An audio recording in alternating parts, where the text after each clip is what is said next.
नमस्कार दोस्तों, कैसे हो आप। आज हम औद्योगिक अर्थशास्त्र के अंतर्गत एमए तृतीय सेमेस्टर के हस्तलिखित नोट्स का प्रश्न लेकर आए हैं। प्रश्न है, औद्योगिकरण किसे कहते हैं, औद्योगिकरण का महत्व समझाइए। तो देखते हैं औद्योगिकरण किसे कहते हैं और औद्योगिकरण का महत्व। औद्योगिकरण शब्द को संकुचित एवं व्यापक दोनों ही अर्थों में प्रयोग किया जाता है। संकुचित अर्थ में औद्योगिकरण का अर्थ सिर्फ निर्माणी उद्योग के विकास से लगाया जाता है। औद्योगिकरण का संकुचित अर्थ में क्या लगाया जाता है? औद्योगिकरण का अर्थ सिर्फ निर्माणी उद्योग के विकास से लगाया जाता है, परंतु व्यापक अर्थ में औद्योगिकरण की प्रक्रिया में न केवल निर्माणी उद्योगों का विकास ही बल्कि अन्य सभी उद्योगों का विकास भी सम्मिलित होता है। प्रोफेसर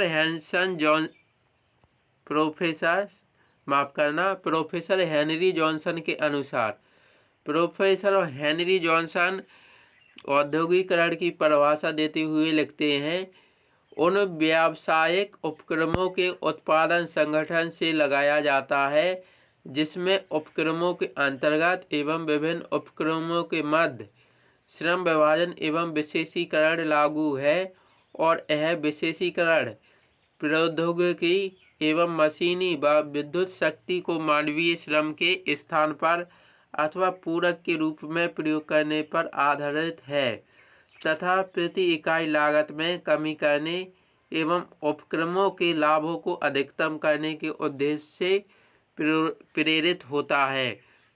तो यह परिभाषा प्रोफेसर हेनरी जॉनसन के अनुसार थी। अब हम अन्य परिभाषा देखते हैं।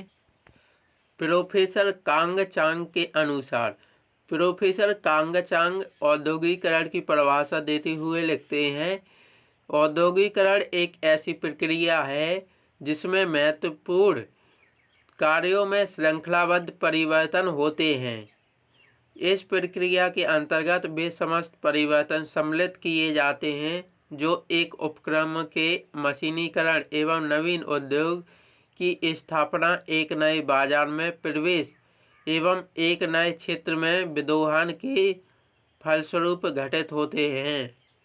यह एक प्रकार की ऐसी प्रक्रिया है जो पूंजी की गहनता के साथ साथ उसका प्रसार भी करती है। अब हम औद्योगिकरण का महत्व देख लेते हैं। आर्थिक विकास में औद्योगिकरण के महत्व निम्न प्रकार से स्पष्ट किया जा सकता है। नंबर 1, कृषि में आगतों की पूर्ति। नंबर 2, रोजगार प्रदान करना। नंबर 3, बचत और निवेश में वृद्धि। नंबर 4, कृषि का व्यावसायीकरण। नंबर 5, व्यापार की शर्तों में सुधार। क्रमांक 6, शहरीकरण। क्रमांक 7, शीघ्र आर्थिक विकास। तो अब हम इसका विस्तार पूर्वक अध्ययन करते हैं। नंबर 1, कृषि में आगतों की पूर्ति।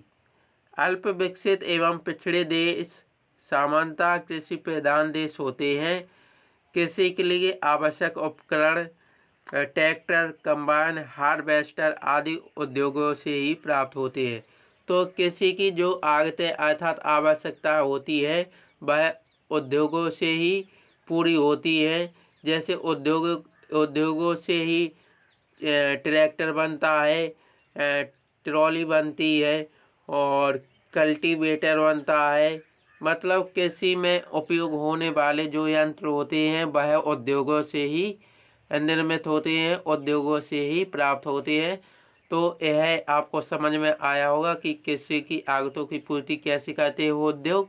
अब हम अगला बिंदु देखते हैं, रोजगार प्रदान करना। बिंदु क्रमांक 2 है रोजगार प्रदान करना। कृषि क्षेत्र में सामान्य बेरोजगारी के साथ साथ छिपी हुई बेरोजगारी की भयावह समस्या पाई जाती है। औद्योगिकरण से देश में श्रम की मांग बढ़ेगी। जैसे औद्योगिकरण बढ़ेगा तो श्रम की मांग बढ़ेगी। अर्थव्यवस्था में ज्यों-ज्यों उद्योग धंधों का विकास होगा अधिकाधिक लोगों को रोजगार दिलाना संभव होगा। तो रोजगार प्रदान करना मतलब उद्योग विकसित होंगे, मतलब उद्योग नए नए खुलेंगे तो उसमें श्रमिकों को अर्थात मजदूरों की आवश्यकता होगी कार्य करने के लिए, तो मजदूरों की आवश्यकता होगी, इससे लोगों को और युवाओं को रोजगार मिलेगा। क्रमांक 3, बचत एवं निवेश में वृद्धि। तो बचत और निवेश में वृद्धि को हम देखते हैं। आर्थिक विकास की प्रक्रिया में पूंजी निर्माण का विशेष महत्व है, क्योंकि पूंजी के बिना रोजगार, उत्पादन एवं राष्ट्रीय आय में वृद्धि संभव नहीं है। औद्योगिकरण से आय बढ़ती है और आय वृद्धि के साथ साथ सीमांत बचत प्रवृत्ति भी बढ़ती है। तो औद्योगिकरण से मतलब उद्योगों से बचत भी होती है और निवेश में वृद्धि भी होती है। क्रमांक 4 देखते हैं, कृषि का व्यावसायीकरण। कृषि तथा उसको आधुनिक स्वरूप देने में औद्योगिकरण का योगदान विशेष महत्व रखता है। कारण यह है कि औद्योगिकरण से कृषि का व्यावसायीकरण या व्यापारीकरण होता है। यहाँ व्यावसायीकरण का अर्थ कृषि को उतना लाभदायक बनाया जाए जितना कि उद्योग, जिससे कृषि घरेलू एवं विदेशी बाजारों की मांग पूरी करने की क्षमता रखती हो। तो कृषि का व्यावसायीकरण किया जाए।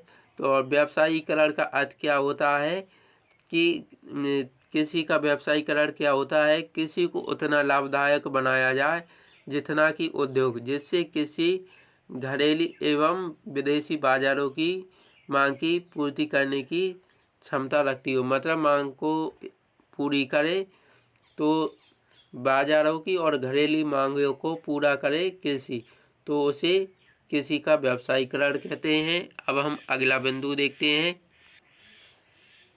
बिंदु 5 है व्यापार की शर्तों में सुधार। व्यापार की शर्तों में सुधार इस प्रश्न का अंतिम बिंदु है। पिछड़े एवं अल्प विकसित देश कच्चा माल एवं अन्य प्राथमिक वस्तुओं का निर्यात करते हैं और बदले में निर्मित वस्तुओं का आयात करते हैं, किंतु व्यापार की शर्तें पिछड़े एवं अल्प विकसित देशों में प्रतिकूल एवं विकसित देशों के अनुकूल रहती हैं। औद्योगिकरण के द्वारा व्यापार की शर्तों में सुधार किया जाए। तो दोस्तों यह प्रश्न था, औद्योगिकरण किसे कहते हैं या औद्योगिकरण का क्या आशय होता है और औद्योगिकरण का महत्व समझाइए। तो यह प्रश्न था। आशा करते हैं आपको यह प्रश्न समझ में आया होगा। अगर आपको यह वीडियो अच्छा लगा हो तो अपने प्रिय मित्रों के साथ इस वीडियो को शेयर करें। और वीडियो देखने के लिए बहुत बहुत धन्यवाद।